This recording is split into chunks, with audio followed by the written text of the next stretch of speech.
Our senior White House correspondent Jim Acosta is traveling with the president. Jim, the president's critics, clearly they're likely to pounce on his comment that there's no complete strategy yet for training Iraqi forces. Why is there no complete strategy? The U.S. has been at war against ISIS for a long time.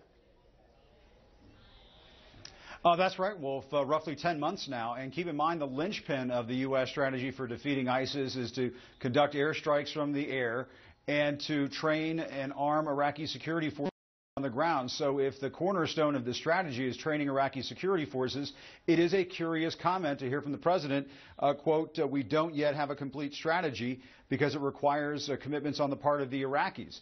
As right now, I suppose they don't have those commitments. And it's interesting to point out, Wolf, later on in those comments, the president said that while they do have the training capacity in Iraq, they don't have the trainees, essentially. I'm paraphrasing there, but that's essentially what he said. So those two comments seem to be in contradiction. They want to ramp up the training over at the Pentagon. The president says he's waiting on a plan from the Pentagon to present to the American people to ramp up this training of Iraqis. But yet at the same time, he's saying almost in the same breath that they don't have the proper number of trainees. And so this is obviously going to feed a lot of the criticism in Washington. And it obviously harkens back to what the president said last summer. You'll recall, Wolf, when he said we don't have a strategy for dealing with ISIS in Syria.